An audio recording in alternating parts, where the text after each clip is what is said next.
ఒక బిడ్డతో నీళ్ళు పొందుకుల్ల చెప్పుల చేత కొత్త చేత పెడతారు. తెల్లారు లేచేసరికి కొంచెం గట్టిగా చెప్పాలా సార్? ఆమె చెప్తారు లేదా ఆవిడ చెప్తుంది.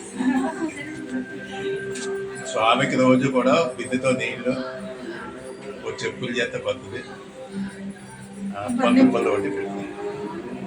తెల్లారు లేచేసరికి పొందుకులు రెండు కింద విడిపోయి ఉంటుంది, చెప్పుల చేత అరిగిపోయి ఉంటుంది, నీళ్లు కనపడదు రోజు రోజు. నాకు తెలుసు చెప్తాను.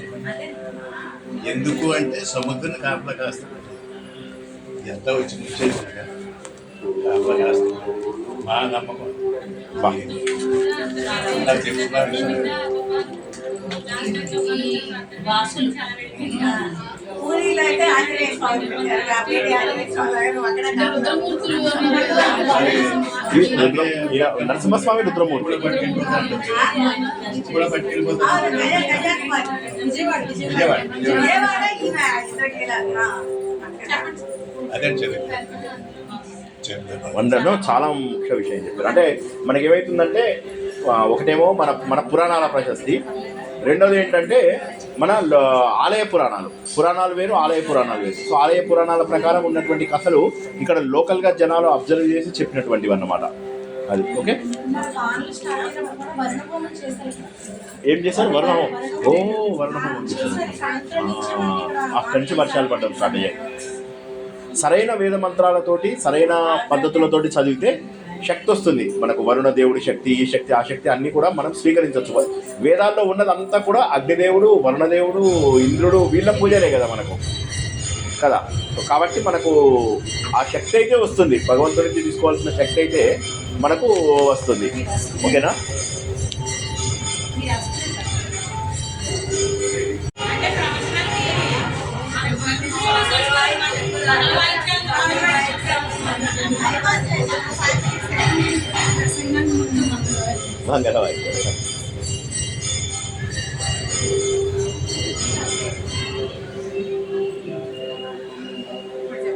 ఓకే, కొద్దిగా సార్ పైకి వచ్చేసి ఇలా మీటర్ వచ్చేసేయండి. ఇప్పుడు రికార్డింగ్ పెడుతున్నాను కానీ కొద్దిగా జాగ్రత్తగా వినండి, ఎందుకంటే ఇవి మీరు నోట్స్గా రాసుకుని మళ్ళీ రాత్రి మీరు అందరూ మీ అండర్స్టాండింగ్ చెప్పాలి. ఓకేనా? సో కాబట్టి ఒకసారి మొబైల్ ఫోన్స్ ఆఫ్ చేసేసుకోండి, నోట్బుక్స్ ఆఫ్. బుక్ వీళ్ళ బుక్ ఉంది, ఎవరు రాస్తున్నారు కదా, పాయింట్స్ ఉన్నాయి అందులో, నోట్స్ రాస్తారు. ఓకేనా? ఓకే, ప్రారంభించుకుందాం. అంతరాయ తిమిరోపశాంతయే శాంత పావనమచించ వైభవం తం నరం వపుషి కుంజరం ముఖే మన్మహే కిమపి తుందిలం మహః వసుదేవసుతం దేవం కంసచానూరమర్ధనం దేవకీ పరమానందం కృష్ణౌ వందే జగద్గురుం జననీ జన్మభూమిశ్చ స్వర్గాదపి గరీయసి మాతృదేవోభవ. భగవద్బంధువులకు, ఆత్మస్వరూపులకు, సత్యాన్వేషులకు పవిత్రమైనటువంటి అంతర్వేది క్షేత్రంలో మనం జరుపుకుంటున్నటువంటి భగవద్గీత ప్రవచనం. భగవద్గీత యొక్క అవసరం ఏంటి?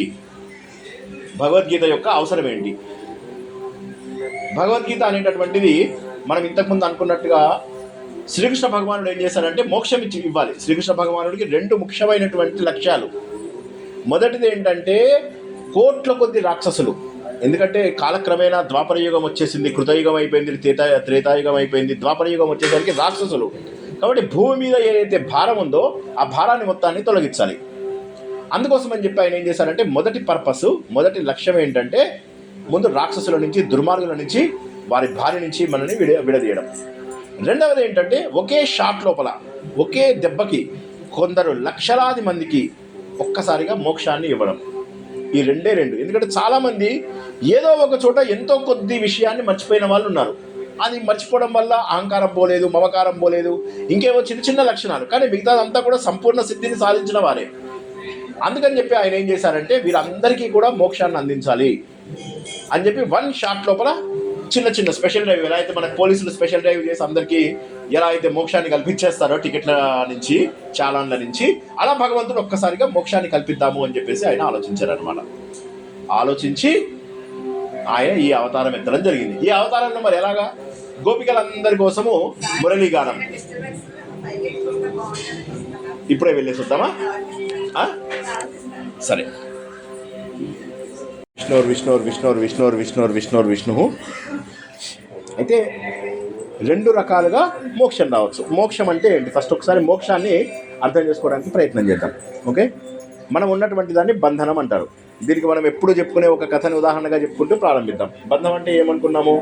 ఇలా వెళ్తున్నాము, మా మిత్రుడు సడన్గా ఆగిపోయి ఏమైంది చూసేసరికి ఏడుస్తున్నాడు. ఏమయ్యా అంటే చెట్టును కౌగిలించుకుని ఈ చెట్టు నన్ను వదలట్లేదు అని చెప్పేసి ఏడుస్తున్నాడు. కౌగిలించుకున్నది తను, కానీ ఏడుస్తున్నది మాత్రము తను. చెప్తున్నది ఏంటి? చెట్టు నన్ను వదలట్లేదు అని చెప్తున్నాడు. కానీ అతను స్వతహాగా విడుదలైనటువంటి వాడే, స్వతహాగా మోక్షం సాధించినటువంటి వాడే. మనం అందరము కూడా స్వతహాగా మోక్షం సాధించినటువంటి వాళ్ళమే. అయితే బంధాలు తెచ్చిపెట్టుకుని మనం ఏం చేస్తున్నామంటే, నన్ను బంధాలు ఆపేస్తున్నాయి, నన్ను ఎదగనీయడం లేదు అంటాం. అయితే సంసార బంధంలోకి రావడం తప్ప. మరి అలాంటప్పుడు ప్రశ్న ఏంటంటే, సంసార బంధంలోకి వీటిలోకి రావడం తప్పు కాదు. ఎందుకంటే హిందూ ధర్మం ఏం చెప్తుంది అంటే, ధర్మము, అర్థము, కామము, మోక్షము సాధించాలండి. ధర్మం అంటే ఏంటి? నీతిగా ఉండడము. చిన్నప్పుడు మనం ఏవైతే స్కూల్ లోపల నేర్చుకుంటామో ధర్మాలు అంటే, పూర్వకాలంలో గురుకులంలో, ఇప్పుడు స్కూల్స్లో అమ్మ నాన్న నేర్పించడము, సమాజం నేర్పించడం ఏదైతే ఉందో అది ధర్మం. రెండోది అర్థము, కామము. అర్థం అంటే డబ్బు సంపాదించుకోవాలి. మరి పూట గడవాలి అంటే డబ్బు సంపాదించాల్సిన విషయం ఉంది కదా మనకు. కాబట్టి అర్థం సంపాదించాలి. కామము, డబ్బు సంపాదించిన తర్వాత బంగ్లాలు, కార్లు, వస్తువులు కొనుక్కోకపోతే లాభం ఏమిటి? కొనుక్కోవాలి. కానీ ఈ అర్థము, కామము అంటే డబ్బు సంపాదించడము, తర్వాత కోరికలు తీర్చుకోవడం కూడా ధర్మబద్ధంగానే చేయాలి. సో ధర్మం అనేది ముఖ్యం, మూలం మనకు. ధర్మం అంటే ఏంటి? భగవంతుడి యొక్క స్వరూపం. ఇది బాగా గుర్తుంచుకోండి. మన తర్వాత వందల వేల ప్రవచనాలకి మనం ఇప్పటివరకు జరిగినటువంటి 1200-1300 ప్రవచనాలలో ఒకటే మాట రికార్డ్ చేస్తున్నాం. ధరతి ఇది ధర్మ. ధరతి దగ్గరికి వచ్చేసేయండి. మీరు కూడా దగ్గరికి వచ్చేసేయండి. ఇంతకంటే గట్టిగా చెప్తే ఆలయంలో ఇదైపోతుందని ఇక వెళ్ళగా చెప్తున్నారు. మీరు కూడా వచ్చేయండి. సార్ అక్కడ దాకా వినిపిస్తుందా వెంకటేశ్వర గారు? ధరతి ఇది ధర్మ. ధరించేదాన్ని ధర్మం అంటారు. ధరించేదే ధర్మం. దేన్ని ధరించింది? లే పర్వాలేదు.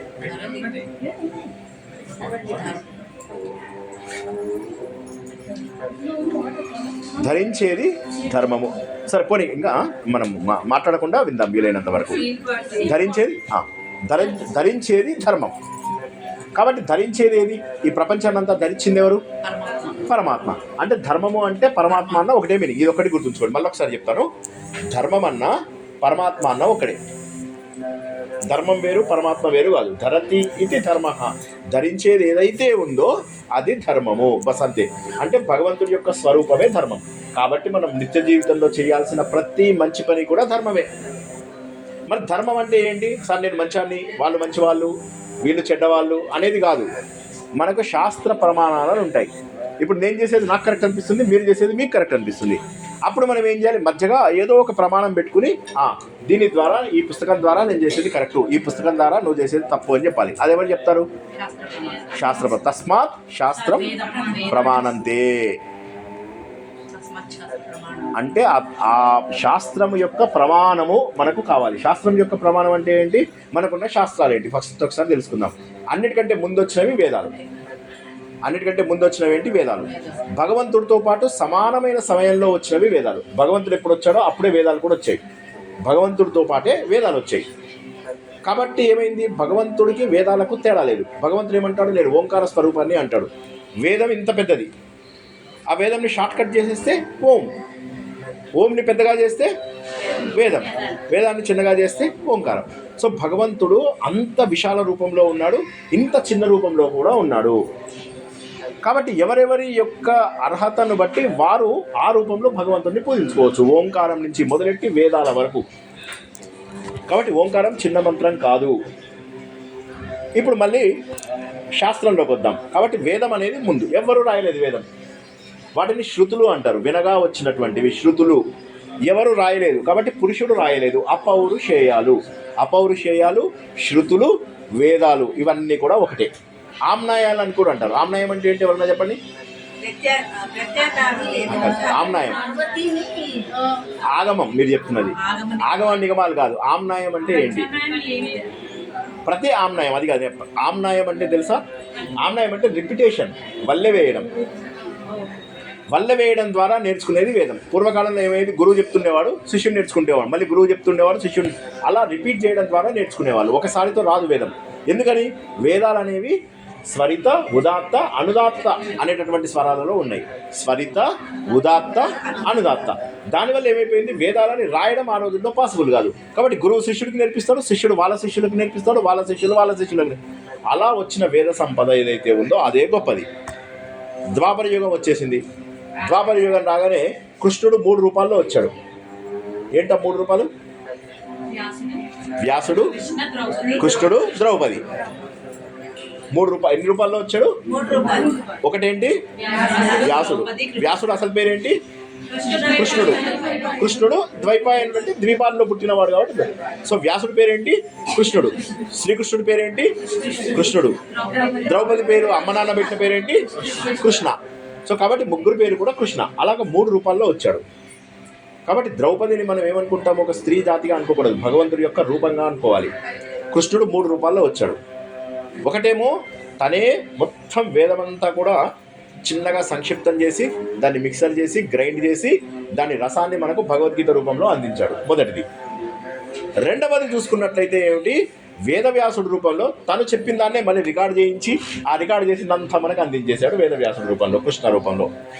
ద్రౌపది రూపంలో ఏంటి, అప్పటి వరకు ఎవరైతే మగవారిలో భార్య ఇవి ఉన్నాయో అవన్నిటికీ కూడా ఒక మంచి మార్పుగా, భారత కథకి ఒక మంచి పట్టుగా, ధర్మరాజు లాంటివన్నీ కూడా ఎదిరించి ధర్మాన్ని మాట్లాడగలిగేటటువంటి ద్రౌపదిగా జన్మించాడు. మొత్తం భగవంతుడి 3 అత్యద్భుతమైనటువంటి రూపాలు కృష్ణుడు. ఇంతవరకు అర్థమైందా? ఏమైనా డౌట్స్ ఉన్నాయా? క్లియర్? Very good. ఇప్పుడు మనకున్న వేదాలు ఏవైతే ఉన్నాయో ఆ వేదాలు కష్టమైపోయింది చదవడానికి. వేదవ్యాసుడు ఏం చేశాడంటే తన 4 శిష్యుల్ని, పైలుడు, జైమిని, వైశంపాయనుడు, సుమంతుడు, ఈ 4 ఏం చేశాడంటే మీరు వెళ్ళి వేదాలను అన్ని చోట్ల కూడా పంపించండి అని చెప్పాడు. వాళ్ళు ఏం చేశారంటే, కష్టమైంది సార్, మాకు అవడం లేదు, మా వల్ల కావడం లేదు, ఎవడు వేదాలు వినట్లేదు, అందరికీ బోర్ కొడుతుంది అని చెప్పగానే అప్పుడు ఆయన ఏం చేశాడంటే, అయితే సరే ఒక పని చేద్దాము, దాన్ని పురాణాల రూపంలో, కథల రూపంలో చెప్దాము. మొదటి దాన్ని ఏమంటారు? ప్రభు సంహిత. రాసుకోండి, ప్రభు సంహిత. వేదములను ప్రభు సంహిత అంటారు. అంటే రాజు చెప్పినట్టు ఈ మాట చెయ్యి, సత్యం వద, ధర్మం చెర, సత్యమే మాట్లాడు, ధర్మమే ఎప్పుడు ఆచరించు అని చెప్పేటటువంటి ఏదైతే ఉందో అది వేదము. కానీ మరి అలా రాజు చెప్పినట్టుగా చెప్తే ఎవరికి అర్థం కావడం లేదు. కాబట్టి ఫ్రెండ్ని పిలుచుకొచ్చి చెప్పినట్టుగా పురాణాలను అందించారు. రెండవ లేయర్ ఏంటి, మనకు వేదాల తర్వాత వచ్చినవి పురాణాలు. ఈ పురాణాలను ఏమంటారంటే మిత్ర సంహిత అంటారు. ఫ్రెండ్కి చెప్పినట్టుగా ప్రభు సంహిత, మిత్ర సంహిత. తర్వాత ఆయన ఏం చేశారు, మళ్ళీ ఇంకా కూడా ఈ జ్ఞానాన్ని ఇంకా బాగా అందిద్దామని చెప్పి సంపూర్ణ మహాభారతాన్ని అందించారు. ఈ సంపూర్ణ మహాభారతం ఏదైతే ఉన్నదో దాన్ని కావ్యము లేదా కాంతా సంహిత అంటారు. కాంత సంహిత. కాంత అంటే ఎందుకు?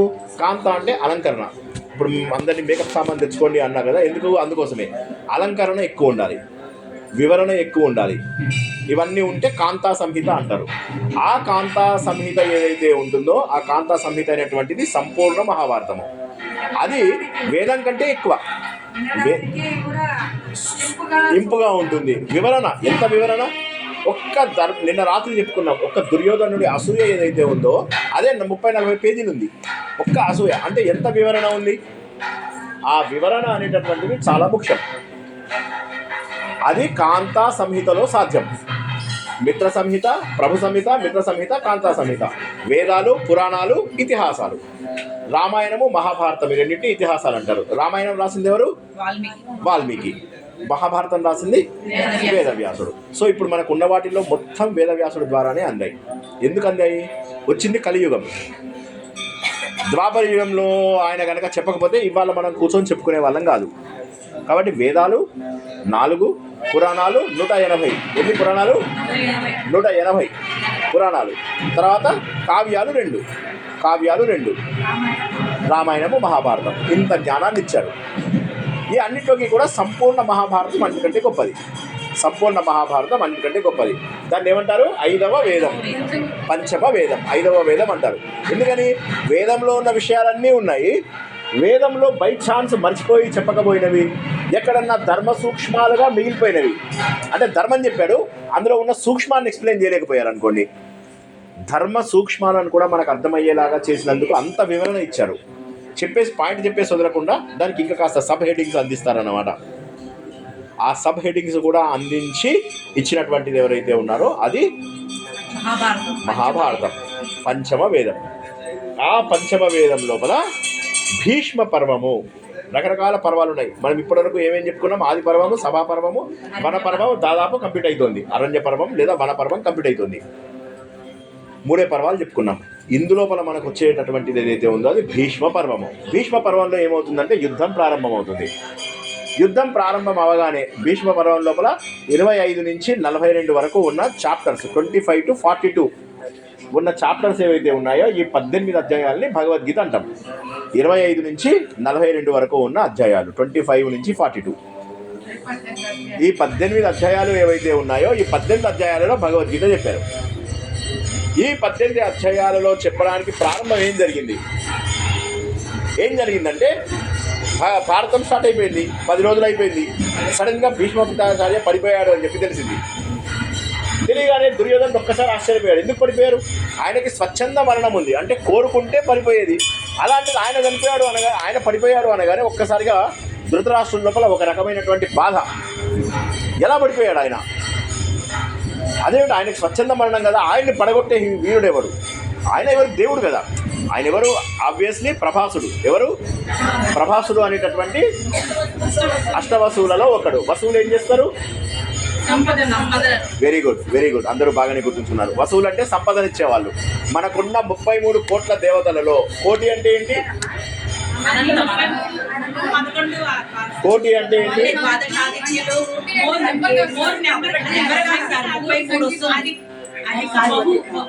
గ్రూప్ అని మీనింగ్. కోటి అంటే గ్రూప్ అని మీనింగ్. కోటి అంటే గ్రూప్ అని మీనింగ్, సమూహం. అందులోపల 8 మంది సమూహంని అష్టవసువులు అంటారు. ద్వాదశాదిత్యులు, ఏకాదశ రుద్రులు, అష్టవసువులు, అశ్విని దేవతలు. వీళ్ళందరూ కలిపితే 33 కోట్ల దేవతలు. ఎవరన్నా అడిగారు అనుకోండి మీకు 33 కోట్ల దేవతలు ఉన్నారని, ఆ 33 కోట్ల దేవతలు ఎవరు అంటే వీళ్ళు 33 వరుసలు. అందులోపల అష్టవసువులలో ఒకడైనటువంటి వాడు ప్రభాసుడు. మరి ప్రభాసుడు ఎలా పడిపోయాడు అనగానే ఒక్కసారిగా ఈయన లోపల నిరుత్సాహం వస్తుంది. ధర్మరాజు యుద్ధం ఆపుండేవాడు కదా, ఎందుకు ఆపలేదు? ధృతరాష్ట్రుల లోపల బాధ. ధర్మక్షేత్రే కురుక్షేత్రే సమవేత యుయుత్సవ మామకాఫ్ పాండవశ్చైవ కిమ కుర్వత సంజయ. ఇక్కడ కిమ కుర్వత అని మనం 2 ముక్కలు చేద్దాం. కిం అకుర్వత, కిం కుర్వత, ఏం చేశారు అని. కిం అకుర్వత అంటే ఏం చేయకుండా పని చేశారయ్యా వీళ్ళు, ఎంత పని చేశారయ్యా అని చెప్పి 2 రకాలుగా అనుకోవడం. ఇదెక్కడ గోలయ్యా? ధర్మరాజు లాంటి వాడు కూడా ఈ యుద్ధము ఇవి చేశాడేంటి? కొడుకులు కొట్టుకుంటారు. ఆయన ఏమనుకున్నాడు, నా కొడుకు మంచాడు కాదు కానీ ధర్మరాజు మంచాడు, క్షమించేస్తాడు. యుద్ధానికి వెళ్ళారు, ఏదో టైంపాస్కి కాసేపు కబుర్లు తిట్టుకుంటారు, వచ్చేస్తారు అనుకున్నాడు. కానీ నిజంగా కొట్టుకుంటారు, ఇంత ఘోరం జరుగుతుంది అనుకోలేదు. అనేం చేస్తాడు, నా పిల్లలు పాండురాజు పిల్లలు ఏం చేస్తున్నారు? మామకాఫ్ పాండవశ్చైవ కిం అకుర్వత సంజయ. ఏమైంది? నా పిల్లలు అని వాళ్ళ పిల్లలని అంటున్నాడు. అది తప్పు. ఎందుకు? పాండురాజు మహానుభావుడు, అన్నగారికి కళ్ళు లేవని అన్ని దేశాలు ఎలాంటి వాళ్ళు, జరాసంధుడు, నరకాసురుడు. జరాసంధుడు అంటే మగధ అంటే బీహారీస్ ఎట్లా ఉంటారు? చాలా స్ట్రాంగ్ ఉంటారు. వాళ్ళని కూడా ఓడగొట్టగలిగాడు. మరి మగధరాజును ఓడగొట్టాడు, ఇంతమందిని ఓడగొట్టాడు. ఈయన పాండురాజు ఓడగొట్టి అన్ని తీసుకొచ్చి అన్నయ్య చేతుల్లో పోసేవాడు. నరకాసురుడు అందరికంటే కూడా దుర్మార్గుడు. మరి నరకాసురుడిని కూడా ఆయన పాండురాజు ఉన్నాడు అంటే అందరూ భయపడిపోయి కూర్చునేవాళ్ళు. చేది దేశం, శిశుపాలుడు, ఆ గ్యాంగ్ వాళ్ళందరూ కూడా భయపడుతుండేవాళ్ళు. ఈయన ఉన్నన్ని రోజుల పాటు, పాండురాజు ఉన్నన్ని రోజుల పాటు అందరూ భయపడుతూనే ఉండేవాళ్ళు. అలాంటిది ఆయన అంత గొప్పవాడైనటువంటి ఆ పాండురాజు సంపాదన అంతా తీసుకుని అన్నయ్య అని పాపం ఆయన కాళ్ళ మీద పోసేస్తుండేవాడు. అలాంటిది ధృతరాష్ట్రుడు మోహం వచ్చేసరికి ఎంత చెడ్డ పని చేశాడు. నా పిల్లలు పాండురాజు పుత్రులు ఏం చేశారు అని చెప్పేసి అడిగాడు. ఎవరిని అడిగాడు? సంజయుడిని. మరి సంజయుడిని ఎందుకు అడిగాడు? సంజయుడు ఎవరని చెప్పాను? ఎవరన్నా చెప్పండి. ఇక్కడ సైడ్ ఎవరైనా చెప్పండి. ఒక్క నిమిషం. ఇక్కడ ఎవరు చెప్పండి ఎవరైనా. సంజయ అంటే అంతరంగిక,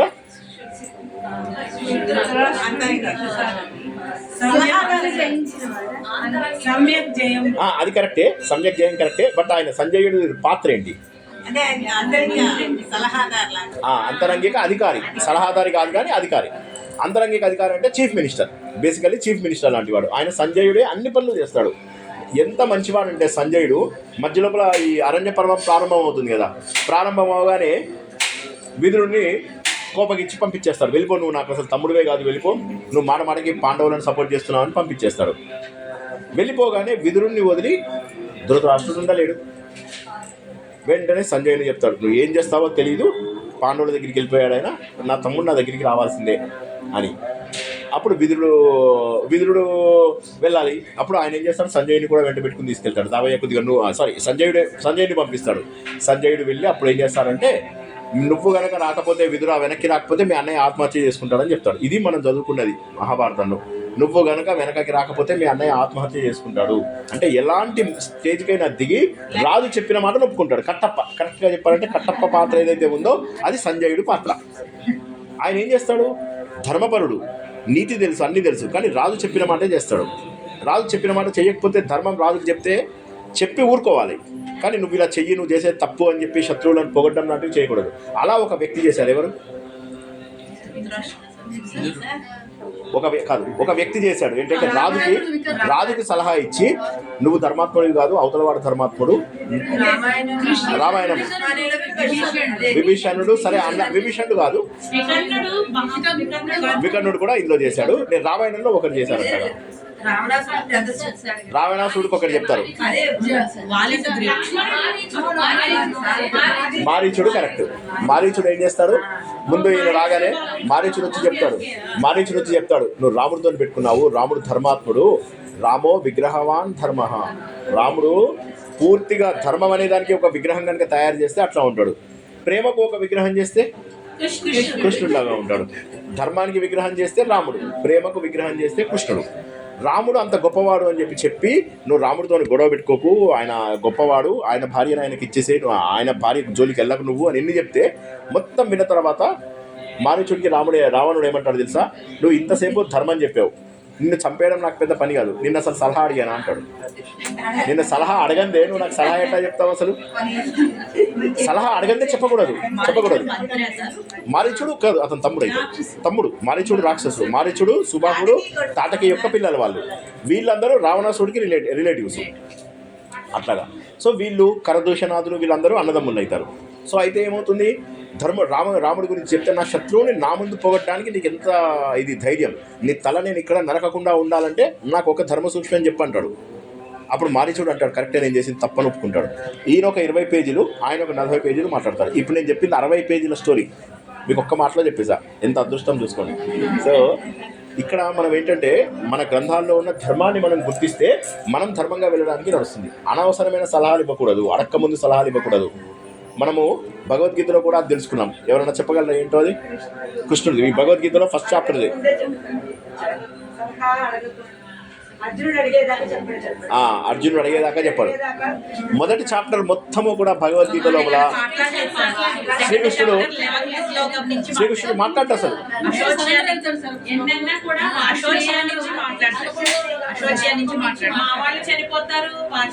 వార్షణేయ అంటాడు, అన్ని అంటాడు, కృష్ణుడిని దెప్పుతాడు, అన్ని చెప్పిన తర్వాత చివరికి 2వ చాప్టర్లోకి వచ్చిన తర్వాత ఏమంటాడు, నేను నీ శిష్యుని నన్ను ఏం చేయమంటావో చెప్పు అంటాడు. సరెండర్, ఆవిడ అన్నట్టుగా సరెండర్ అయిపోవాలి. సరెండర్ అయిపోతేనే అప్పుడు మనం సలహా ఇవ్వాలి. అవతల వాడు మనల్ని సలహా అడిగినప్పుడు ఎప్పుడు వాడు సరెండర్ అయిపోతేనే ఇవ్వండి, లేకపోతే సలహాలు ఇవ్వకండి. సలహాలు ఇస్తే ఆ సలహాలకు విలువ ఉండదు. Advice can cost you a friend. Yes, ఎంత బాగా చెప్పారు, చాలా బ్యూటిఫుల్ పాయింట్. ఇది లైఫ్ లెసన్. ఇవన్నీ కూడా భగవద్గీత అనేది ఏంటంటే కేవలము ధర్మం నేర్చుకోవడానికి, ఎస్ అది ఇంపార్టెంట్, కానీ లైఫ్ క్లాసెస్. ఇప్పుడు మనం ఇట్లా మాట్లాడుకుంటున్నాం కదా, ప్రపంచవ్యాప్తంగా 10,000 PhDలు నడుస్తున్నాయి. ఉన్న శ్లోకాలు 700, ఆడ PhDలు 10,000 ఉన్నాయి. సో చేస్తూనే ఉంటారు. ఆ భగవద్గీత మీద ఎంత రీసెర్చ్ చేస్తే అంత రీసెర్చ్ చేసే పాయింట్స్ దొరుకుతున్నాయి. సో అది కాబట్టి ఏంటంటే లైఫ్ క్లాసెస్, ఇవన్నీ కూడా లైఫ్ క్లాసెస్. ఇప్పుడు మనకు మేనేజ్మెంట్ డెవలప్మెంట్ ప్రోగ్రామ్, MDP అంటారు, మేనేజ్మెంట్ డెవలప్మెంట్ ప్రోగ్రామ్. అందులో అన్నిట్లలో కూడా భగవద్గీత గురించే చెప్తారు. కాబట్టి భగవద్గీత, సైకాలజీ అన్ని చోట్ల అసలు ఇక మనకు మేనేజ్మెంట్ డెవలప్మెంట్ ఎక్కడుందో అక్కడ ఖచ్చితంగా భగవద్గీత ఉండి తీరవలసిందే. సో ఇప్పుడు ఎనీవే సంజయుడి దగ్గరికి వెళ్తే, సంజయుడు ఎవరు గొప్పవాడని చెప్పి అనుకున్నాం, చూసారా, బుక్ మార్క్ పెట్టుకున్నా, అక్కడికి వెళ్ళిపోయాం మళ్ళీ. ఆ సంజయుడు అప్పుడు విదురుణ్ణి ఎలా అయితే వెనక్కి తీసుకొస్తాడో మళ్ళీ సంజయుణ్ణి యుద్ధం లోపల రాయభారానికి పంపిస్తారు. సంజయ్ నువ్వు వెళ్ళి సంజయ్ రాయభారం అంటారు, నువ్వు వెళ్ళి పాండవుల దగ్గరికి వెళ్ళి రాయభారం చేయి, శ్రీకృష్ణుడు కూడా ఉంటాడు, నువ్వు చెప్పదలుచుకున్న పాయింట్లు ఇవ్వి అని. ఆయన అంటాడు ఓకే అని చెప్తాడు. తప్పు నీది, నువ్వు మాట్లాడకని అన్నాడు. ఆయన ధర్మం అడిగితే ఇది ధర్మము, బట్ నువ్వేం చెప్పమంటే అది చెప్తా.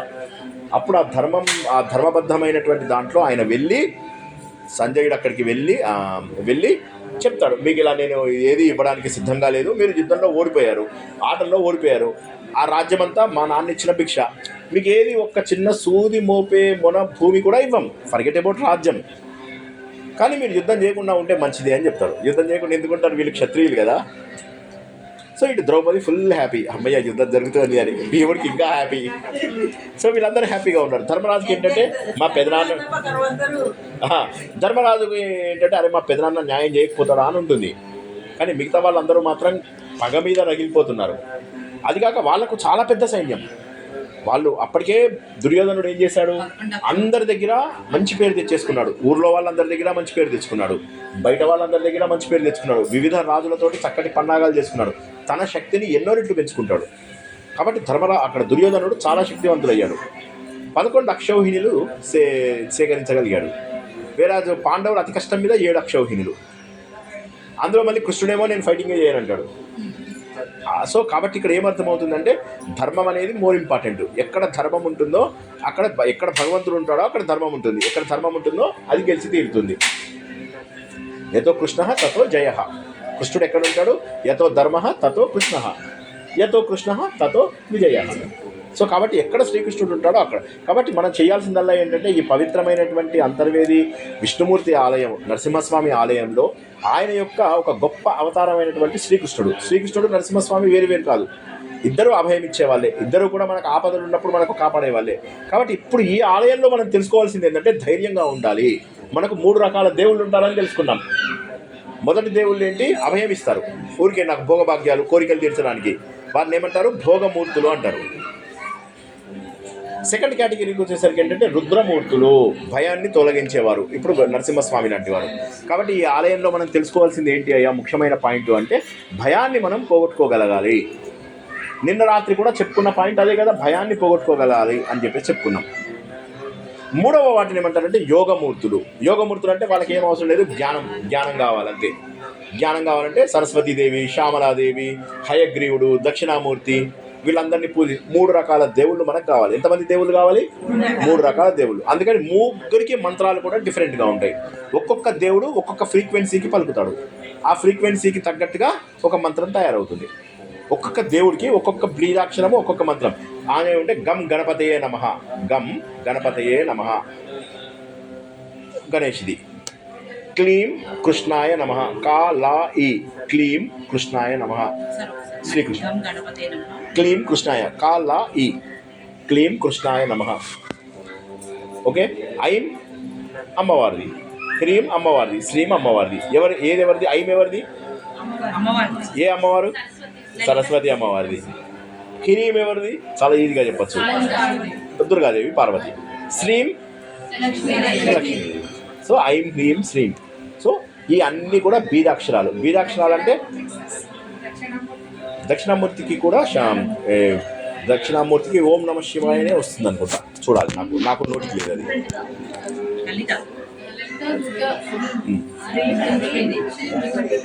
ఓకేనా.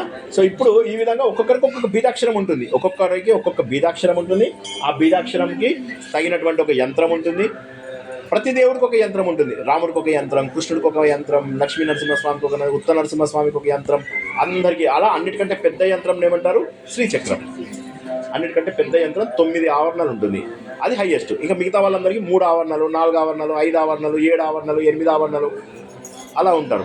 వాళ్ళందరూ కూడా డిఫరెంట్ దేవుళ్ళుగా, అంటే వీళ్ళని గీతల రూపంలో చూపించవచ్చు, విగ్రహ రూపంలో చూపించవచ్చు, మంత్ర రూపంలో చూపించవచ్చు. దేవుళ్ళకి మనలాగా మాంసం ఉండదు, ఇట్లా మాంసము చర్మం ఉండదు. వాళ్ళు మంత్రస్వరూపులు. ఒక సౌండ్కి వాళ్ళు కదులుతారు, వాళ్ళు. ఆ సౌండ్ తోటే మనం ఏం చేస్తున్నాం, 4G 5G ఇవన్నీ కూడా మనం తీసుకుంటున్నాం. అలాగే భగవద్గీత 5G అంటే 5Gలో ఒకటి గోవు గణేష్ గణేష్. చెప్పండి ఎవరైనా ఇటువైపు నుంచి. గోవు గణేష్. గణేష్. దీన్ని 5G అంటారు. 5G.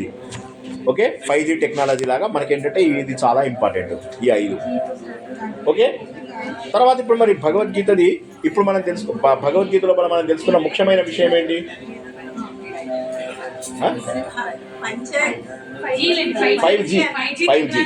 5G టెక్నాలజీ అంటాం కదా, అలా 5G దేవుళ్ళ వైపుకు 5G వచ్చినప్పుడు ఇవి 5.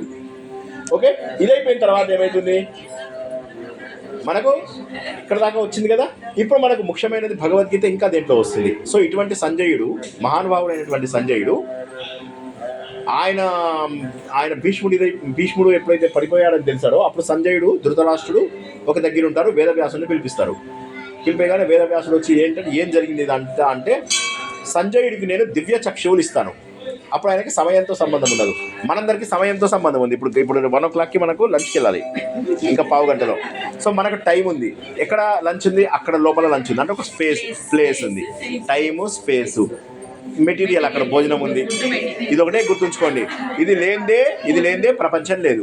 ఈ ప్రపంచం అంతా కూడా TSM తోని వచ్చింది. MST అన్న ఎలా, ఇది మనకు most important. Time, space, material, ఈ మూడిటితో సంబంధం లేనటువంటి కన్నులని ఏవి మంత్ర చక్షువులు, మనమేమో మాంస చక్షువులు. ఆయనకు మంత్ర చక్షువులు ఇస్తాడు. ఆయన అప్పుడు పాస్ట్, ప్రజెంట్, ఫ్యూచర్ చూడడమే కాకుండా వాళ్ళ మనసులో ఆయన ఏమనుకుంటున్నాడు, వాళ్ళు ఎవరు పడుకుంటూ ఏమనుకుంటున్నారు, ఇవన్నీ కూడా తెలుసుకోగలుగుతాడు అన్నమాట.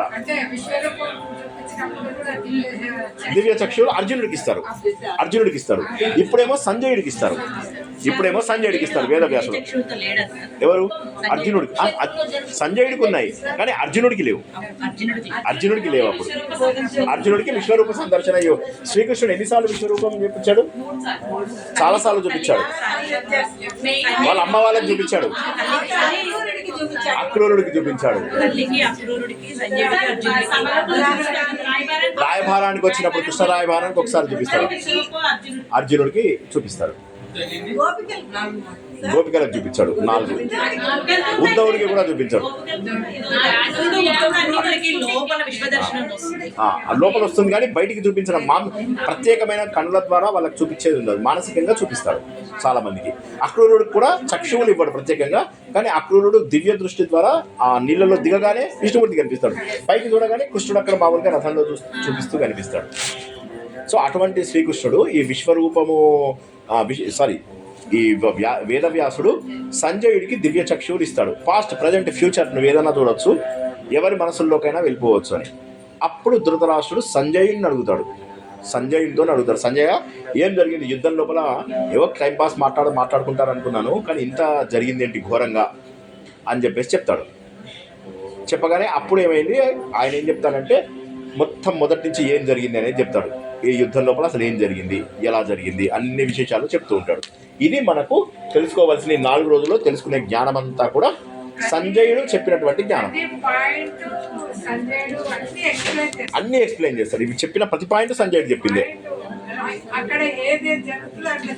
చూసినట్టే చెప్తాడు. Live telecast. సమ్యక్. భీష్ముడు పడిపోయిన తర్వాత స్టార్ట్ అవుతుంది ఇది, అంతేగాని ఈ యుద్ధం ప్రారంభమైన రోజు కాదు. చాలా మంది తప్పర్థం చేసుకుంటారు. ఏంటంటే భగవద్గీత ఫస్ట్ మీరు మాట్లాడాలా? అదే నేను చెప్తాను, నన్ను ఏదన్నా అడగండి చెప్తాను. అయితే ఇక్కడ ఏమైతుంది, మనకు ఈయన పడిపోయిన తర్వాత ప్రారంభమైంది కదా, పడిపోయిన తర్వాత ప్రారంభమైంది. 10వ రోజు నాడు ప్రారంభమవుతుంది. అందుకోసమనే, కానీ భగవద్గీత మొదటి రోజు నాడు రాదు. యుద్ధం ప్రారంభమైపోతుంది. యుద్ధం ప్రారంభమైపోయి ఆయన పడిపోయాడు అన్న తర్వాత అప్పుడు ఏమైంది అని చెప్పి సంజయుడిని, వేదవ్యాసుని పిలిపిస్తే అప్పుడు వేదవ్యాసుడు సంజయుడికి నేను కనులిచ్చాను, ఇప్పుడు సంజయుడు ఫస్ట్ డే నుంచి ఏమేం జరిగిందో చెప్తాడు అని చెప్పేసి అంటాడు. ఫ్లాష్ బ్యాక్ చెప్తాడు. ఆ ఫ్లాష్ బ్యాక్ చెప్తూ మొత్తం మిగతావన్నీ కూడా కంటిన్యూ అవుతాయి. కానీ మనకి ఫ్లాష్ బ్యాక్ ఏదైతే ఉందో అందులోపల భగవద్గీత వస్తుంది. ఈ భగవద్గీత ఎందుకు మనకి ఇంపార్టెంట్ అంటే, మొదటిది మరి అర్జునుడు యుద్ధం చేయనని ఫస్ట్ లోనే చెప్తాడు కానీ అది మనకు ముందు రాయడు ఆయన. మనకు చెప్పేది భగవద్గీత నుంచి స్టార్ట్ అవుతుంది. దగ్గర నుంచి ఇక్కడ ఈ 25వ చాప్టర్ లో ఏదైతే ఉంటుందో ఆయన భీష్ముడు పడిపోయాడు అన్న విషయం తెలిసినటువంటి ధృతరాష్ట్రుడు వేదవ్యాసుని పిలిపించాడు అని స్టార్ట్ అవుతుంది. అప్పుడు ఏం జరిగిందంటే ఫ్లాష్ బ్యాక్ చెప్తారు అన్నమాట. భారతం ఇదే 25వ చాప్టర్ నుంచి కాదు ధృతరాష్ట్రుడు ప్రశ్న అడిగినప్పటి నుంచి ప్రారంభం. 25వ అధ్యాయం నుంచి 42వ అధ్యాయం వరకు. 25వ అధ్యాయంలో ఫస్ట్ శ్లోకం ఏంటి అంటే ధృతరాష్ట్రుడు గుడ్డివాడు అతను అడుగుతాడు ఏంటి ధర్మక్షేత్రే కురుక్ష. అక్కడి నుంచి ప్రారంభం. ధృతరాష్ట్రుడు అంటే ఒక కావ్యము చెడ్డవాడితో నిజా ప్రారంభమైంది. ధృతరాష్ట్రుడు చెడ్డవాడు రాజు.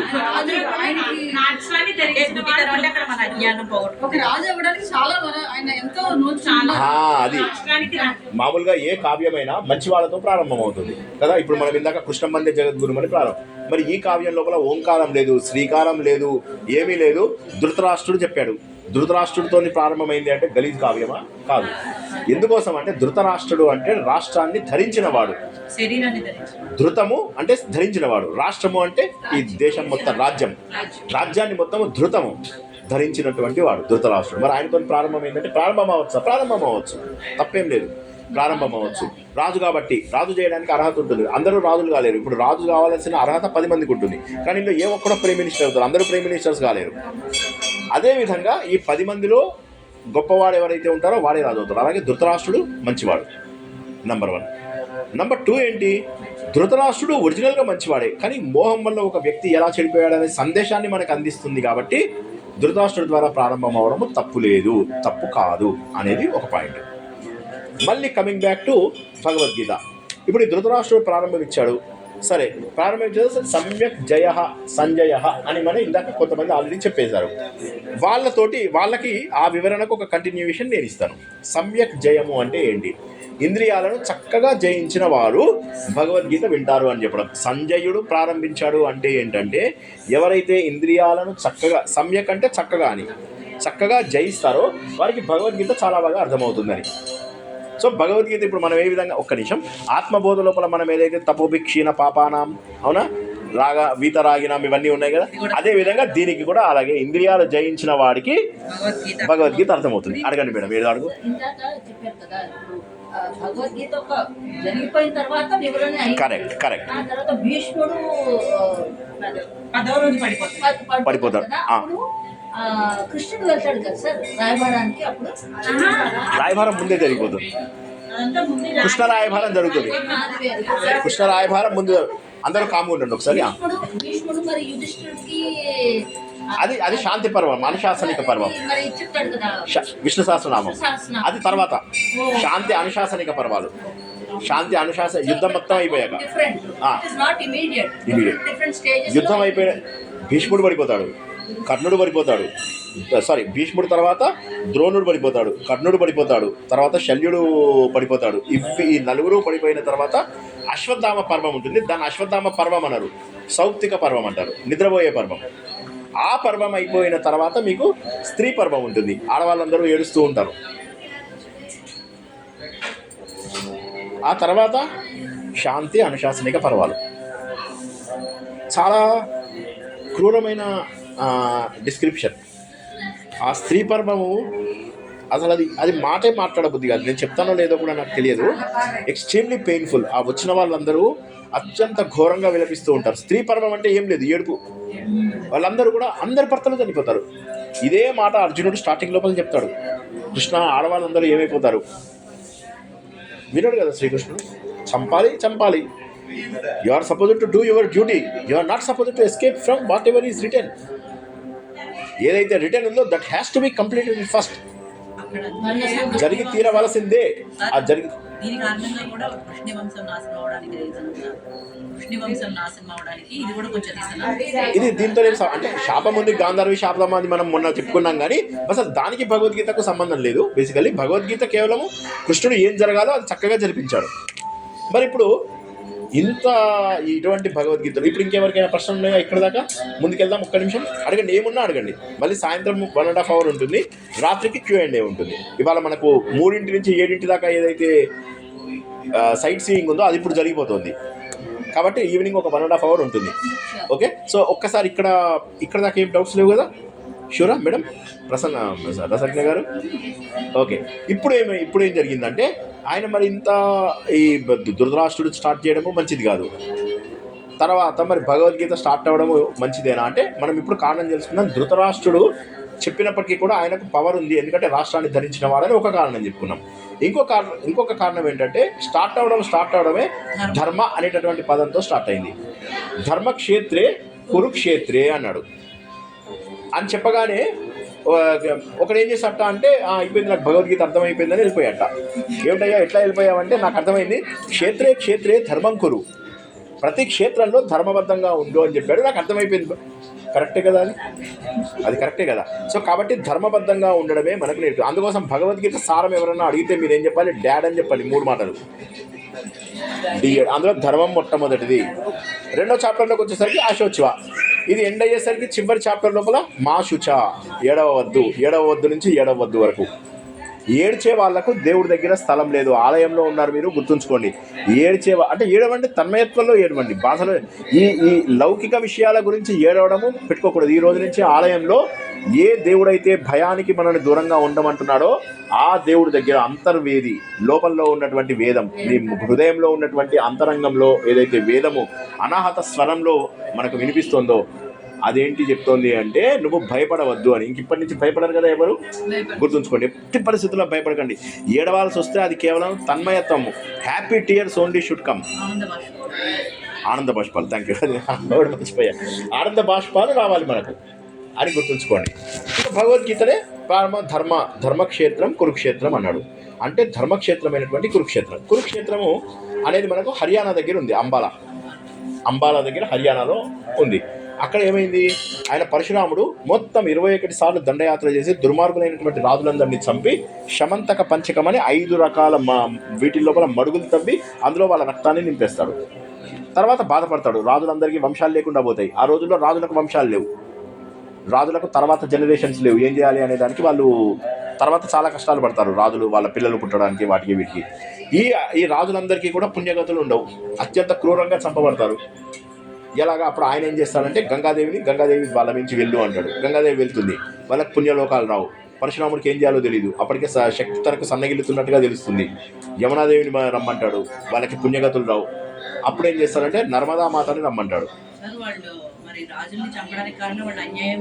అన్యాయం చేసిన వాళ్ళే కానీ అందరూ అన్యాయం చేశారో లేదో తెలియదు. ఈయన ఏం చేశారంటే తనకు అబద్ధం వచ్చిన వాళ్ళని చంపుకుంటూ వెళ్ళారు, అర్థం వచ్చిన వాళ్ళని చంపుకుంటూ వెళ్ళిపోయారు. 21 సార్లు వాళ్ళ అమ్మ గుండెల మీద గుద్దుకుంటుంది రేణుకాదేవి. మా రేణుకా ఆలయం ఉంది కదా ఇక్కడ,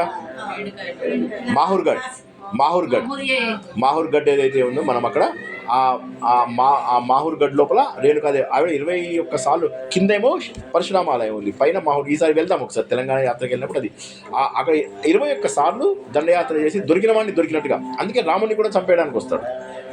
సో వస్తే దశరథుడు వాళ్ళు చాలా బతిమలాడుకుంటారు, వీడు ధర్మబద్ధమైన వాళ్ళు అట్లా ఇట్లా అని. సో వాళ్ళకి జవాబు ఇవ్వకుండా చంపేసిన వాళ్ళు ఎంతమంది తెలియకుండా అంటే ఆవేశం. అందుకే ఆయన ఆవేశ స్వరూపుడు అంటారు, ఆవేశ రూపం. అందుకోసమే కదా ఆయన ఆవేశాన్ని, ఆగ్రహాన్ని ఈయన ఒక్కసారిగా బాణంతో కొట్టేస్తాడు. ఆయన కొట్టేగానే అప్పుడు అంటాడు ఏం చేయాలి అంటే నా తపస్సు అంతా కూడా నాశనం చేసేసే అంటాడు. తపస్సును మొత్తాన్ని నాశనం చేస్తాడు. నాశనం చేసి నీకు ఈ భూమి మీద ఉండే అర్హత లేదు, నువ్వు వెళ్ళిపో అంటాడు. వెళ్ళిపోవనగానే అప్పుడు ఆయన ఆ గొడ్డలిని విసిరేయగానే ఆ గొడ్డలు ఎక్కడ పడుతుంది? కేరళలో పడుతుంది. ఆ కేరళలో పడ్డ ప్లేస్ పేరేంటి? త్రిశూర్. ఆ త్రిశూర్ లోపల పడ్డ దగ్గర అక్కడ మాత్రమే నువ్వు ఉండడానికి అర్హత, నువ్వు చేసినటువంటి పాపాలకు పరిష్కారం లేదు అంటే అప్పుడు తనలో ఉన్న ఆవేశాన్ని తగ్గించుకుని తనలో ఉన్న 2 అంశాలు, రాముడికి 14 అంశాలు ఉంటాయి, ఇంకా 2 అంశాలు మిస్సింగ్. ఆ 2 అంశాలు కూడా రాముడికి ఇచ్చేసేసి పరశురాముడు వెళ్ళిపోతాడు. సో పరశురాముడు చాలా తప్పు చేశాడు. బ్రాహ్మణుడై పుట్టి క్షత్రియుడిగా మారిపోవడం, క్షత్రియుడిగా పుట్టి బ్రాహ్మణుడిగా మారితే అప్గ్రేడ్. కానీ ఇక్కడ ఏం చేశాడు ఆయన? ఆవేశం ద్వారా తండ్రి ఎప్పుడు చెప్తూ ఉంటాడు, నీ ఆవేశం నిన్ను ఎప్పుడు పతనానికి చేస్తుంది అని చెప్పి వినడు. సో ఈ విషయాన్ని మనము బాగా గుర్తుంచుకోవాలి. పరశురామ అవతారం, అందుకే కరెక్ట్, ఒక అంశ ఆయనది, దేవుడి యొక్క ఒక అంశ, కానీ ఆవేశ అవతారం అది. ఆవేశ అవతారం వల్ల ఎన్ని చెడు జరుగుతాయి. ఏది ఏమైనప్పటికీ కూడా నర్మదా నది నుంచి వచ్చినటువంటి నీళ్ళు ఏవైతే తీసుకొస్తారో ఆ నర్మదా నది ఎందుకు, నర్మదా నది నిన్న నాగేశ్వర్ గారు ఒక మాట చెప్పారు, మాది పశ్చిమం వైపు వెళ్ళే, మీకు జ్ఞాపకం ఉందా నిన్న వైష్ణవ దీంట్లో సార్ అందరికీ గుర్తుందా, రివర్స్లో వెళ్తుంది. అలా వెళ్ళే నదులు కొన్నే ఉన్నాయి మనకి ఇండియాలో, ఎక్కువ దూరం వెళ్ళేవి నర్మదా, తపతి, ఇంకా అది నదాలు అంటారు, శబర్మతి, ఇవన్నీ కూడా పశ్చిమ సముద్రంలో కలుస్తాయి, సింధు సముద్రంలో కలుస్తాయి. సింధు సముద్రం లేదా పశ్చిమ సముద్రం, ఇప్పుడు మనం అరేబియా అంటాం కదా, అలా అనకూడదు, పశ్చిమ సముద్రం లేదా సింధు సముద్రం అనాలి. ఓకే, ఆ పశ్చిమ సముద్రం లోపల ఇవన్నీ వెళ్ళి కలుస్తాయి. అవి చాలా గొప్పవి అన్నమాట. ఆ నర్మదా నది వెళ్ళగానే వీళ్ళందరికీ పుణ్యగతులు ప్రాప్తిస్తాయి. అమర్కాంటక్ నుంచి నర్మదా వస్తుంది, అక్కడి నుంచి వచ్చి వింధ్య సత్పురా పర్వతాల మధ్యలోంచి మనకు ఇలా వింధ్య సత్పురా ఉంటాయి. సత్పురా అంటే ఇటు మహారాష్ట్ర ఇటు సైడ్ వచ్చేది, వింధ్య అంటే మనకు మొత్తం భారతదేశాన్ని సగానికి విడదీస్తే దాన్ని వింధ్య అంటారు. అటు పైన ఉన్నదంతా నార్త్ ఇండియా, కింద ఉన్నదంతా కూడా సౌత్ ఇండియా. ఆ వింధ్య పర్వతం ఒకప్పుడు బాగా గర్వంగా ఉండేదని తెలుసుకున్నాం మనం మహాభారతంలో. ఉంటే అప్పుడు అగస్త్యుడు వచ్చి నేను అటు వెళ్తాను కొద్దిగా వంగుతావా అంటే అది ఊరుకుంటుంది. ఇంక ఇక్కడే నేను వచ్చేదాకా పైకి వెళ్ళదు, సరే ఓకే అని ఇక రాడు ఆయన ఉండిపోయి తమిళనాడుకి వెళ్తాడు. తమిళనాడు వెళ్ళి తమిళ భాషను డెవలప్ చేస్తాడు. ఇప్పుడు తమిళ్ ఏమంటారంటే తమిళ్ ఫస్ట్ వచ్చింది అంటారు, కానీ తమిళ్ కంటే ముందు సాంస్క్రిట్ వచ్చింది. ఆయన సంస్కృత పండితుడు అగస్త్యుడు.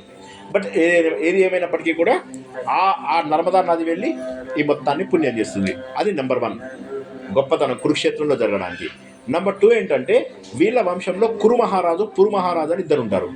ఈ కురు మహారాజు ఏదైతే తపస్సు చేస్తాడో ఆయనకు ఒకటి ఉంటుంది, ఇక్కడ ఎవరెవరైతే చచ్చిపోతారో వాళ్ళందరికీ వీర స్వర్గం వస్తుంది అంటాడు. వీర స్వర్గం వేరు, మామూలు స్వర్గం వేరు, మనందరం వెళ్ళే స్వర్గం వేరు.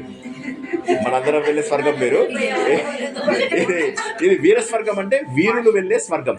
అలా 88,000 స్వర్గాలు నరకాలు ఉంటాయి. అందులోపల వీరులు వెళ్ళే స్వర్గం, అక్కడికి వెళ్ళి వీరులు బాగా స్వర్గంలో ఎంజాయ్ చేసి అక్కడి నుంచి పాపాలు అనుభవించడానికి మళ్ళీ నరకాలకు వస్తారు, లేకపోతే ఇట్లా మళ్ళీ భూలోకంకి వస్తారు, మన స్టూడెంట్స్గా కూడా వస్తారు.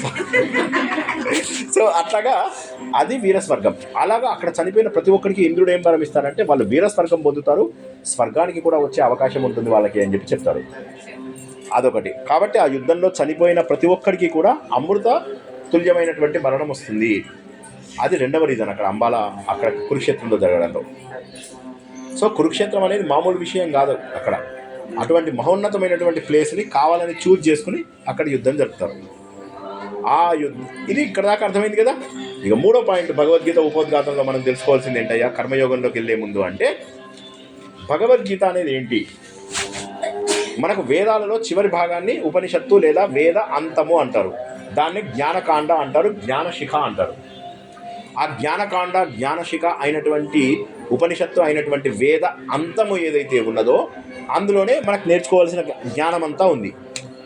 ఆ జ్ఞానం జనాలకు అందాలి. ఉపనిషత్తులు ఆ రోజుల్లో 1000 ఉపనిషత్తులు ఉండేవి.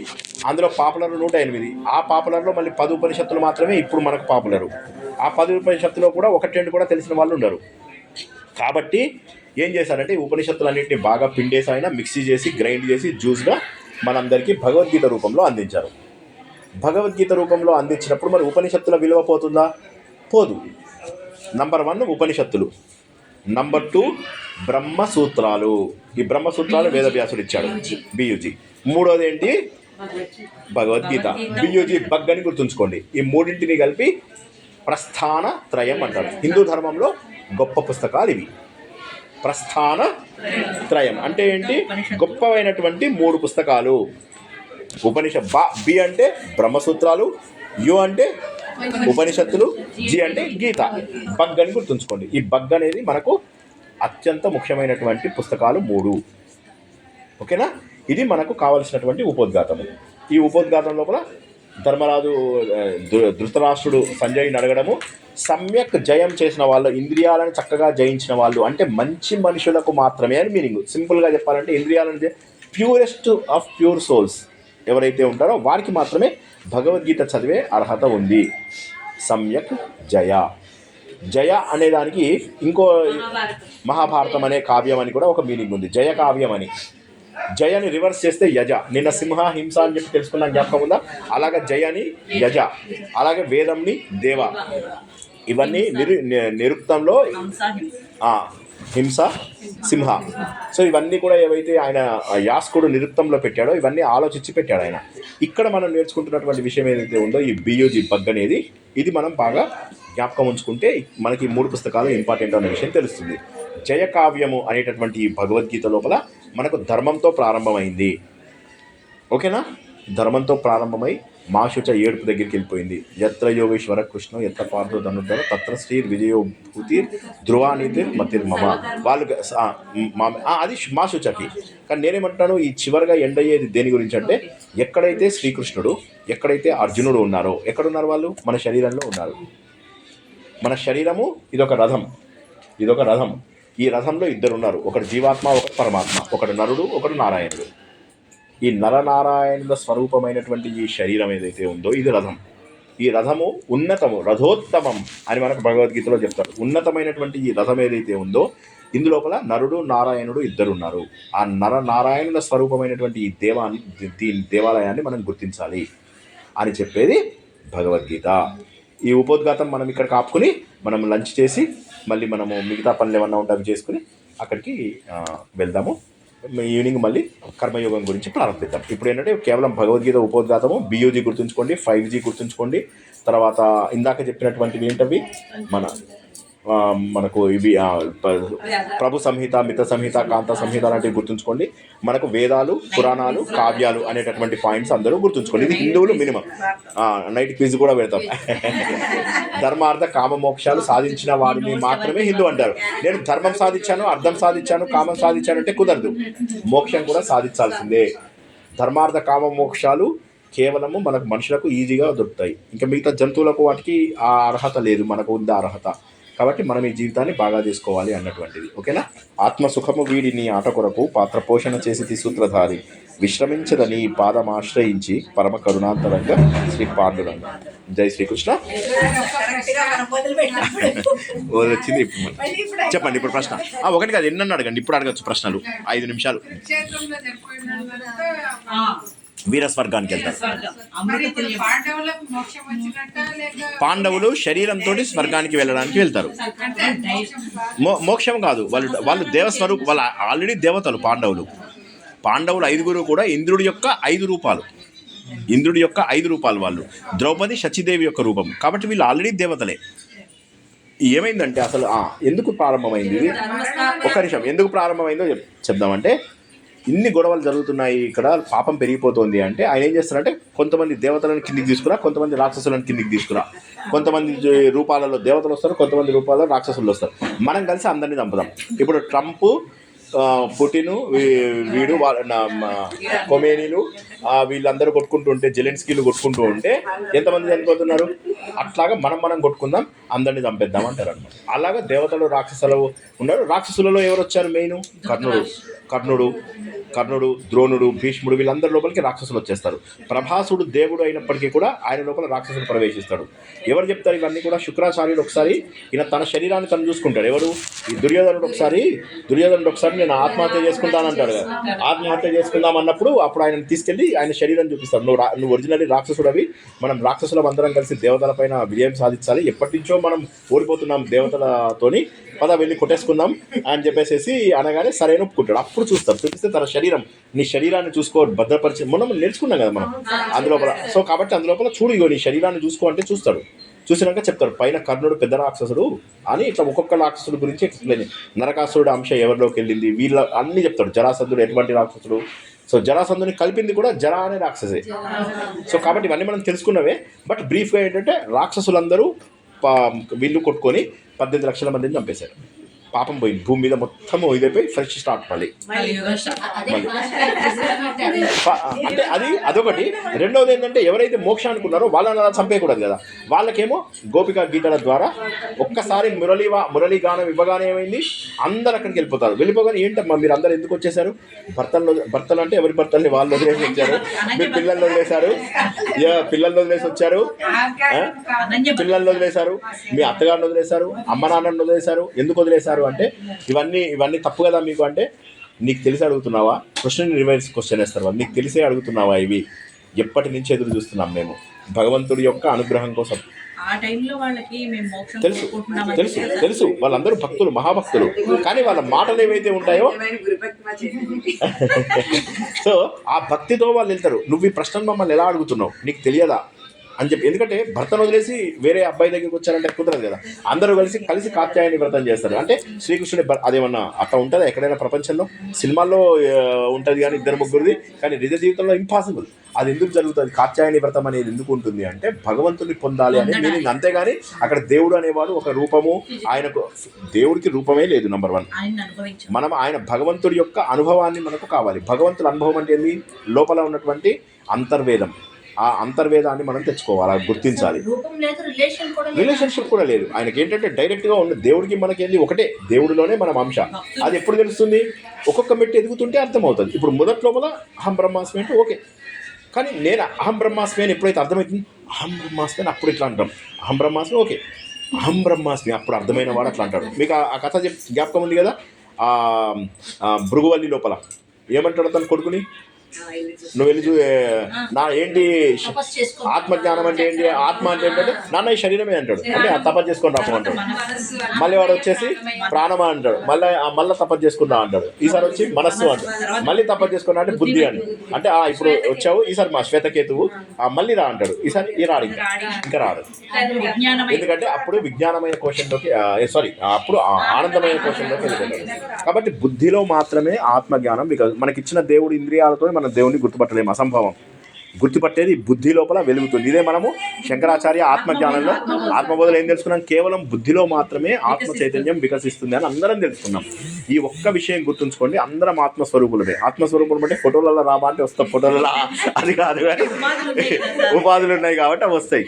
కానీ అందరిలో ఉన్నటువంటిది ఒకటే భగవంతుడు చైతన్యం అనేది మనస్ఫూర్తిగా నమ్మాలి. అది ఎందుకంటే ఇట్స్ ఎ ట్రూత్. మన ఇంట్లో లైట్ ఉంది, ఎలక్ట్రిసిటీ, ఆ ఒకే ఎలక్ట్రిసిటీ అన్ని డివైజెస్ని ఎట్లా అయితే యాక్టివేట్ చేస్తుందో మన అందరిలో ఉన్నటువంటిది కూడా ఒకే చైతన్యం. అది గట్టి నమ్మకం. ఇంకా అది ఇక అనుభవంతోనే తెలుస్తుంది. అది మన శరీరాన్ని మనం చూసుకోగలిగేంత స్టేజ్కి ప్రతిరోజు రాత్రి మన శరీరాన్ని మనం చూసుకొని ఆశ్చర్యపోతున్నాం. గాఢ నిద్రలో మన శరీరాన్ని చూసుకొని బాధపడుతున్నాం అన్నమాట. అలాంటిది ఇమాజిన్ చేసుకోండి, ఒక భగవంతుడి ఆలయంలో భయం లేదు, భయం పడకు అని చెప్తున్నటువంటి మహానుభావుడి ఆలయంలో మనం కూర్చొని అది మనం అర్థం చేసుకున్న రోజు మనకు భగవంతుడికి తేడా ఉందని, అహం బ్రహ్మాస్మి, తత్వమసి, అయమాత్మ బ్రహ్మ, ప్రజ్ఞానం బ్రహ్మ, సర్వం కల్విదం బ్రహ్మ అనేటటువంటి సత్యాలు మనం తెలుసుకుంటాం. ఇంకేదైనా ప్రశ్న అడగండి. భోజనాలకు కురు అన్న ఒకరే. పురు ఎవరు? పురు అనేటటువంటి అతను యయాతి. ఇప్పుడు మనకి యయాతికి 2 పిల్లలు, 6 పిల్లలు. అందులోపల మెయిన్ యదు అనేవాడు ఏం చేస్తాడంటే, తండ్రికి నా ముసలితనం తీసుకొని నీ యవ్వనం ఇవ్వు అనగానే నేను ఇవ్వను అంటాడు. అయితే మీ యాదవులకి అర్హత లేదు అని చెప్పి పంపించేస్తాడు. అప్పుడు అందులోపల ఇలా శాపాలు పెడుతుంటే తండ్రి ఆయన ఏం చేస్తాడంటే, ఇంకో మిగిలిపోయిన ఈయన ఎవరు పురుము ఆయన అంటాడు, లేదు నాన్న నాది తీసేసుకో అంటాడు, నాది ఇచ్చేస్తా అంటాడు. ఒకటేమో ప్రేమ తండ్రి అంటే, రెండోదేమో భయం కూడా, శాపం పెట్టి వస్తున్నాడు వీడు అని చెప్పేసి ఇచ్చేస్తాడు. ఇచ్చేగానే అప్పుడు యయాతి 2వ యవ్వనం అనుభవిస్తుంటే మధ్య లోపల అర్థమైపోతుంది నేను తప్పు చేశానని. అయిపోయి మళ్ళీ కొడుకుని పిలిచి అతని యవ్వనం అతనికి ఇచ్చేసి అప్పుడు జ్ఞానయోగం చెప్తాడు. అప్పుడు యయాతి ఇచ్చినటువంటి జ్ఞానబోధ అత్యంత గొప్పదైనటువంటి. మళ్ళీ నేను ఏం చెప్తున్నానంటే, మన గ్రంథాలన్నీ కూడా ఎవ్రీథింగ్ ఎన్సెట్ జ్ఞానం. మనకేమని చెప్తారు? అన్నీ కూడా జ్ఞానంలో పరిసమాప్తి అవుతాయని శ్రీకృష్ణుడు చెప్పాడు కదా. జ్ఞానే పరిసమాప్తి, జ్ఞానే సప్తమి విభక్తి, జ్ఞానంలోనే పరిసమాప్తి అవుతాయి. కాబట్టి జ్ఞానం అనేది అన్నిటికంటే కూడా గొప్పది అనేటటువంటి విషయం యయాతి కూడా చెప్పాడు. ఆ యయాతి కొడుకు పురు, ఆయన వంశం ఎవరైతే ఉన్నారో వాళ్ళు క్షత్రియులు అవుతారు. ఇటు యదు వంశం వాళ్ళందరూ ఏమవుతారంటే వాళ్ళు డివైడ్ అయిపోయి, యాదవులందరూ డివైడ్ అయిపోయి వృష్ణి వంశము, సాత్వత వంశము, భోజక వంశము, అంధక వంశము, ఇలా వీళ్ళు రకరకాలుగా గ్రూపులుగా విడిపోతారు. కానీ కలిసే ఉంటారు. వాళ్ళలో వాళ్ళు పెళ్లి చేసుకుంటారు. మళ్ళీ యాదవులు పోయి క్షత్రియులను పెళ్లి చేసుకుంటారు. పూర్వవంశం గ్యాంగ్ ఉంటారు కదా, వాళ్ళని కూడా పెళ్లి చేసుకుంటారు. ఆ పూర్వవంశం లోపల పాపులర్ పర్సన్స్ ఎవరు అంటే మన ఈయన ఎవరు కురు ఉన్నాడు. ఆయన తర్వాత వచ్చినటువంటి ఈయన మన దుష్యంతుడు, శకుంతల దుష్యంతుడు. ఆయన తర్వాత వచ్చిన వాడు భరతుడు. వీళ్ళందరూ మోస్ట్ పాపులర్ హీరోస్. వీళ్ళందరూ వచ్చినాక హస్తి అని ఒక ఆయన వస్తాడు. ఆయన వల్లనే హస్తినాపురం అనే పేరు వచ్చింది, హస్తి అనేటి ఆయన. ఇవన్నీ మనము భాగవతంలో తెలుసుకున్నాం, మీరు బహుశా మర్చిపోయి ఉంటారు. ఇక అన్ని జ్ఞాపకం ఉండడం కష్టము, కథ రూపంలో క్యారెక్టర్స్ జ్ఞాపకం ఉంచుకోలేము. సో కాబట్టి ఆ వంశంలో వచ్చినటువంటి వారిలో కురు అనేట ఆయన ఒక్కడు. ఆ కురు నుంచి కౌరవ వంశం అయింది. పురువంశము అని కూడా అనొచ్చు. భరత వంశం అనొచ్చు. రాముడు వంశం ఏమంటారు? సూర్యవంశం, ఇక్ష్వాకు వంశం, రఘువంశం, అంబరీష వంశం, అన్ని పేర్లతోని పిలవచ్చు. ఎవరు పాపులర్ అయితే వాళ్ళది. క్లియర్? ఇంకెవరికైనా ప్రశ్న ఉంటాడు కానీ భోజనాలకు వెళ్ళిపోదాం. ఇంకా మిగతావి రాత్రి 8కి భోజనం. ఓకేనా? వండర్ఫుల్. Only introduction. కర్మయోగం మనము ఇంకా చెప్పుకోలేదు. కర్మయోగం ఇవాళ అయిపోతుంది. కర్మయోగం మన శరీరంలోనే కృష్ణుడు అర్జునుడు ఉన్నారు. రథోత్తమం. రైట్. సో మన శరీరం రథం అయితే జీవ రూపంలో ఉన్నటువంటిది జీవాత్మ పరమాత్మ ఒకే దగ్గర ఉన్నారు అని చెప్పి చెప్పడానికి మనలోనే దేవుడు ఉన్నాడు, మనలోనే జీవుడు అనేటటువంటి భావన కూడా ఉన్నది. జీవుడు అనేది కేవలం భావన మాత్రమే. జీవాత్మ పరమాత్మ ఇద్దరు ఉన్నటువంటిది. దాన్ని ఏమంటారు? ఋషికేశ గుడాకేశ. ఋషికేశ గుడాకేశ. ఒకడు నరుడు, ఒకడు నారాయణుడు. ఋషికేశుడు అంటే ఎవరు? ఇంద్రియాలను జయించిన వాడు. గుడాకేశ అంటే ఎవరు? నిద్ర అంటే అజ్ఞానం. నిద్ర అంటే అజ్ఞానం.